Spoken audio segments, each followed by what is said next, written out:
तत्सवितुर्वरेण्यं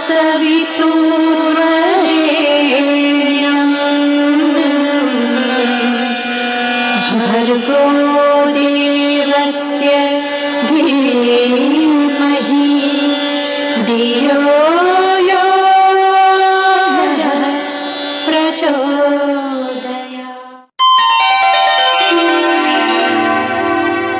अखण्डमण्डलाकारं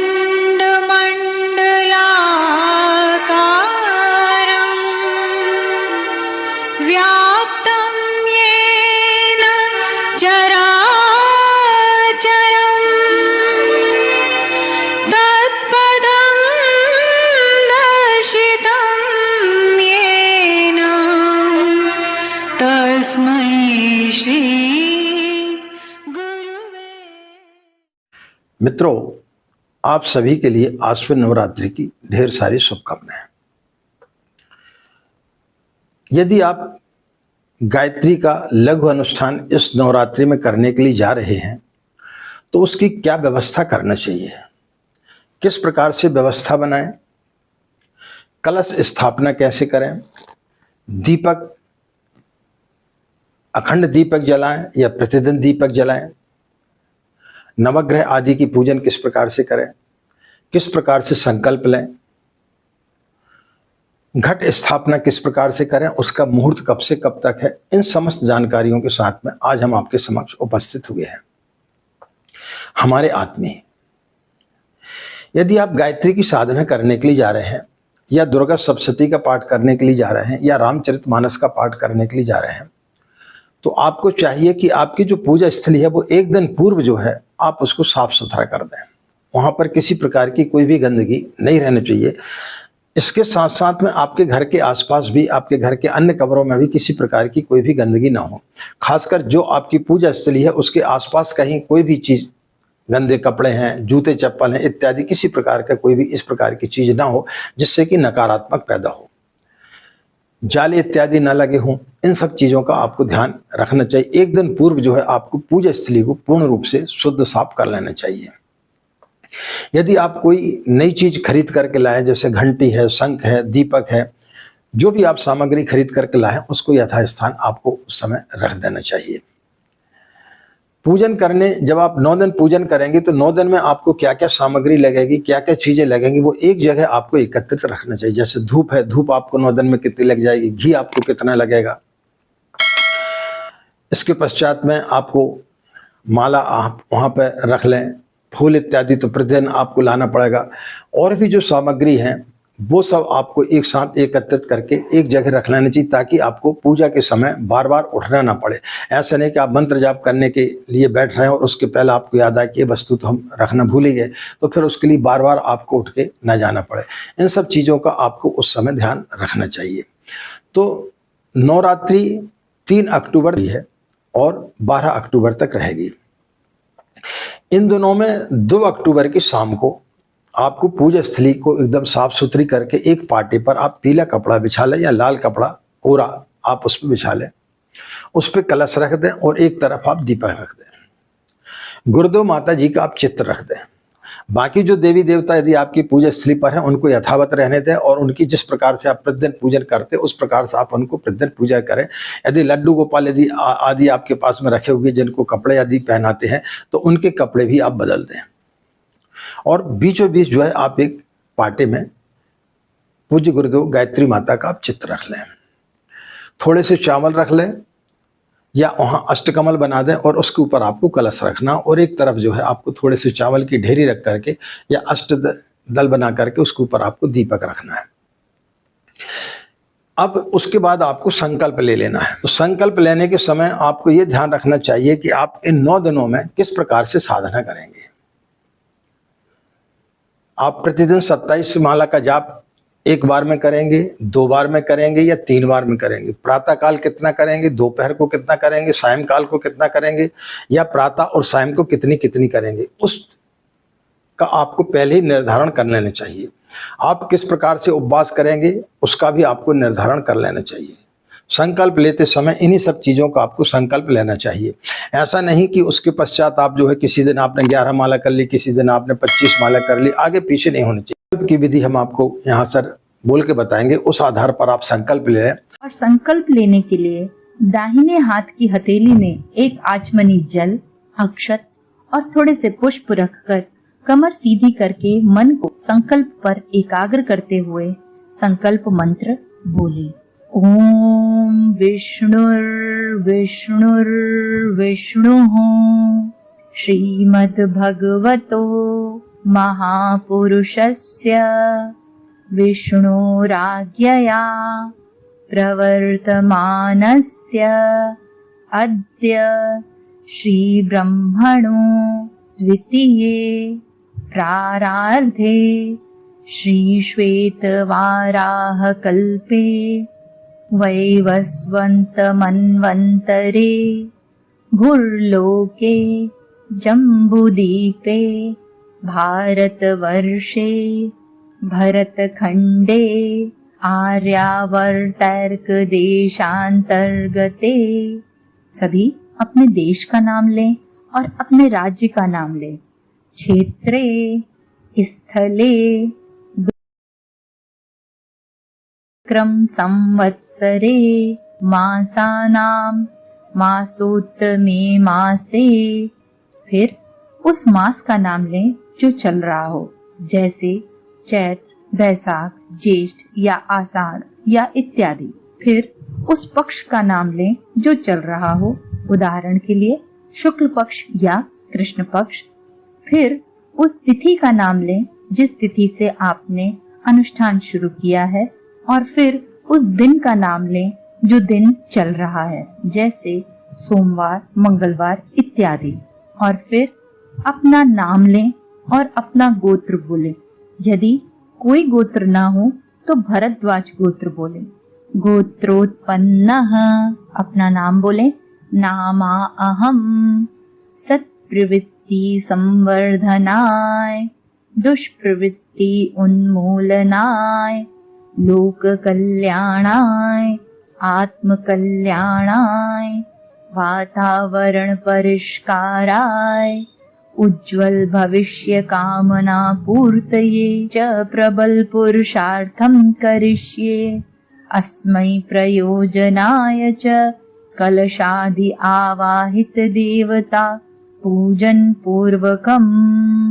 सबको सद्बुद्धि, सबका उज्जवल भविष्य, राष्ट्र निर्माण निमित्त, शक्ति संवर्धन हेतु जिसने जिस प्रकार भी अनुष्ठान लेने का संकल्प लिया हो, जैसे कितनी माला करेंगे, क्या भोजन ग्रहण करेंगे और कैसी दिनचर्या रखेंगे, स्वाध्याय कितना करेंगे, उस सारी चीजों का विवरण देते हुए संकल्प बोलें और बोलें कर्म संपादनार्थम संकल्पम वयम करिष्ये। और देव मंदिर में अपने इष्ट के समक्ष रखे पार्थ में श्री सद्गुरु अर्पणमस्तु या श्री हरि अर्पणमस्तु बोलकर अक्षत और पुष्प को समर्पित कर दें। भगवान। और संकल्प लेने के पश्चात में जब आपका संकल्प पूरा हो गया, उसके पश्चात में दूसरे दिन आपको जो है कलश स्थापना करना है, जिसको हम घट स्थापना भी बोलते हैं। घट स्थापना का मुहूर्त जो है वो प्रातः 6:15 से 7:22 तक है। तो उस समय हमें घट स्थापना कर लेना चाहिए, क्योंकि जो गायत्री के साधक हैं उन्हें प्रातः काल ही पूजन अर्चन कर लेना चाहिए, क्योंकि दोपहर को भी मुहूर्त है, लेकिन उस समय फिर आपके लिए जो है पूजा करने में और उतनी माला का जाप करने में कठिनाई जाएगी। 12 बजे के बाद मुहूर्त निकलता है, इसलिए आप प्रातः काल के मुहूर्त में ही आप जो है घट स्थापना कर लें। घट स्थापना के लिए आपको क्या काम करना है, एक छोटा सा जो है आप एक उसका मिट्टी का पात्र ले लें, इतना बड़ा मिट्टी का एक पात्र ले लें, उसमें आप शुद्ध मिट्टी रख लें। शुद्ध मिट्टी डाल करके उसमें जौ बो दें, जौ डाल दें, और जौ डालने के बाद में बीच में आप स्थान को खाली रखें जहां आपको कलश रखना है, और उसके चारों ओर जो है आप जौ को डाल दें और उसमें थोड़ा सा पानी का अभिसिंचित कर दें। इसके पश्चात कलश में जो है आप पहले गंगा जल डाल दें, फिर उसके बाद में शुद्ध जल डाल दें, और कलश के मुंह पर जो है आप गर्दन में आप जो है वो एक कलावा बांध दें। तांबे का, कांसे का या मिट्टी के बर्तन का आप कलश रख सकते हैं। मिट्टी का पात्र मिल जाता है तो वो ज़्यादा आपके लिए लाभदायी हो। उसमें स्वास्थ्य इत्यादि बना दें और उसमें पंचद्रव्य, एक साबुत सुपारी, एक हल्दी की गांठ, एक चांदी का सिक्का या साधारण जो सिक्का आता है वो डाल दें, दूर्वा डाल दें, थोड़े से अक्षत पुष्प डाल दें, लौंग इलायची इत्यादि डाल दें। और फिर उसके पश्चात उसमें आप जो है कलश में आम के पत्ते 5, 7 या 9 उसको सजा करके रख दें, विषम संख्या में रखें। ये ध्यान रखें कि कहीं कोई टूटा फूटा ना हो, साबुत हो, खंडित ना हो। और उसके पश्चात में जो है उसके ऊपर आप नारियल रख दें। नारियल को एक चुनरी से बांध दें, चुनरी से लपेट करके उसको मौली धागा से बांध दें या सिर्फ मौली धागा से बांध दें और उसको सीधा रख दें। यदि आप उस पर नहीं रखना चाहते तो आप एक जो है प्लेट में चावल रख दें और चावल रखने के बाद में उस पर फिर नारियल रख दें। जब इस प्रकार से यदि आप नारियल रखेंगे तो उसका जो मुख है वो आपकी तरफ होना चाहिए। तो इस प्रकार से आप जो है जो आपकी तस्वीर है उसके दाएं तरफ आप जो है कलश का स्थापना कर दें और बाईं तरफ जो है आप दीपक की स्थापना कर दें। तो इस प्रकार से आप कलश की स्थापना कर दें और जो आपने डाले हैं उनमें नित्य जो है आप पानी के छिड़काव करते रहें। तो जिससे क्या होगा कि वो धीरे धीरे आपके जौ उसमें से निकलते जाएंगे और उनकी जो हरियाली है उससे आपको पॉजिटिविटी मिलेगी। और उनको देख देख करके आपको यह भावना करना है कि जिस प्रकार से प्रतिदिन जो है वो उगते हुए चले जा रहे हैं, जिस प्रकार से कि हम दाढ़ी बढ़ाते हैं और 9 दिन में धीरे धीरे जब आपकी दाढ़ी निकलती है, उसी प्रकार से हमारी साधना का भी विस्तार ऐसी होना चाहिए जिस प्रकार से कि जो जवारे जिनको बोलते हैं वो धीरे धीरे बढ़ते हुए और 9वें दिन जो है पूर्ण अपना रूप ले लेते हैं। इसी प्रकार से हमारी साधना भी 9 दिन में परिपक्व हो जाना चाहिए। तो इस चीज का हमें चिंतन मनन करते रहना चाहिए। ये जौ बोने का अर्थ होता है, उस अर्थ का भी हमें समझना चाहिए। दाढ़ी बहुत सारे लोग बढ़ा लेते हैं लेकिन दाढ़ी बढ़ाने का अर्थ नहीं मालूम होता। दाढ़ी बढ़ाने का अर्थ यही होता है कि हम चिंतन करें कि हमारी जो साधना है वो इसी प्रकार से बढ़ते हुई चली जा रही है। इसी प्रकार से जवारों का है। तो इस प्रकार से आप जवारा बो दें। इसके पश्चात आप नवग्रह के लिए 9 ढेरियां बना लें। पीले चावल ले लें, थोड़ी सी हल्दी मिला करके आप पीले चावल करके भी आप 9 ढेरियां बना सकते हैं। उनके ऊपर एक सुपारी और एक हल्दी की गांठ रख दें। ड्राई फ्रूट भी इत्यादि भी रख सकते हैं, लेकिन उससे क्या है कि 9 दिन में चींटी इत्यादि हो जाएंगी। और वैसा नहीं करना है तो आप 5 प्रकार के जो है ना चावल को 5 प्रकार से आप कलर कर लें। सफ़ेद को वैसे ही रहने दें, पीला कर लें हल्दी डाल करके और थोड़ा सा काला कर लें। तो सफ़ेद चावल की जो ढेरी है वो आप जो है चंद्रमा और शुक्र के लिए बना लें। लाल ढेरी जो है वो आप सूर्य और मंगल के लिए बना लें। और काली जो ढेरी है वो आप शनि, राहु और केतु के लिए बना लें। बुध के लिए आप हरी वाली ढेरी बना लें। यानी आपको सूर्य लाल, चंद्रमा सफ़ेद, मंगल लाल, बुध हरा, बृहस्पति के लिए पीला, शुक्र के लिए सफ़ेद, शनि, राहु और केतु के लिए काला। तो इस प्रकार से भी आप ढेरी बना करके उनके ऊपर एक एक साबुत सुपारी और हल्दी की गांठ रख करके आप उनकी स्थापना कर सकते हैं। अब उसके पश्चात में आपने कलश स्थापना कर दी, आपने दीपक जला दिया। जहां तक संभव हो घी का दीपक आपको जलाना चाहिए। अखंड दीपक कई लोग जलाने की सोचते हैं तो उसमें ये स्थिति पैदा हो जाती है कि आपका पूरा ध्यान फिर जो है उसी के देख रेख में लग जाता है। इसलिए अखंड दीपक नहीं जलाना चाहिए। यदि आप अखंड दीपक जलाने की आपकी इच्छा भी है तो आप सुबह जब आप साधना करते तो उसमें इतना घी रखें कि शाम तक जब आप आरती इत्यादि करेंगे शाम की तो उस समय तक वो जलता रहे। इतना आप कर सकते हैं। लेकिन 24 घंटे के लिए यदि आप पूरे 9 दिन तक अखंड दीपक जलाएंगे तो आपकी साधना में जो है विघ्न पैदा होगी। इसलिए अखंड दीपक ना जलाएं तो ठीक रहेगा।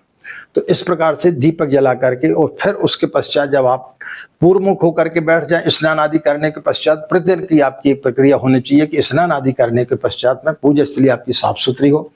दीपक जला लें, कलश आपने रख ही लिया, एक छोटा सा कलश अलग से रख लें, पूजन कर लें उनका। उसके बाद में आप षट कर्म करें। षट कर्म में आपको पवित्रीकरण, आचमन, शिखाबंधन, प्राणायाम, न्यास की क्रिया करके पृथ्वी पूजन कर लें, देव आवाहन करें, उसके पश्चात में स्वस्ति वाचन और नवग्रह आदि और कलश देवता और दीपक का आप पूजन करके और फिर आप गायत्री मंत्र का आप विधिवत रूप से आप जाप करें। तो 9 दिन तक इस प्रकार की क्रिया आप नित्य करें और उसके पश्चात में 9वें दिन जब आपका अनुष्ठान पूर्ण हो जाए, तो जिनका 9 दिन पूर्ण हो जाता है वो 9वें दिन या 10वें दिन आपको जो है उसका शतांश हवन कर लेना चाहिए। हवन करने के पश्चात में आप कन्याओं को भोजन करा दें, कुछ प्रसाद इत्यादि वितरण कर दें और कुछ दान पुण्य इत्यादि कर दें। दान पुण्य में आपको जो सत साहित्य आदि पूज्य गुरुदेव का वो बांटना चाहिए। ऐसी चीज़ें नहीं बांटनी चाहिए, रुपया पैसे किसी को दान में नहीं देना चाहिए। तो इस प्रकार से आप 9 दिन में इस प्रकार की व्यवस्था बनाकर के यदि साधना करेंगे तो निश्चित रूप से आपकी साधना सफल होगी। बस इस चीज़ का ध्यान रखें, ब्रह्मचर्य से रहें, मौन व्रत धारण करके ज़्यादा से ज़्यादा चलें, सत साहित्य का अध्ययन करें, दूषित साहित्यों का चिंतन न करें, ना उनका अध्ययन करें, तो निश्चित रूप से आपकी साधना सफल होगी। आज की बात समाप्त, हमें आज्ञा दें। नमस्कार, ओम शांति।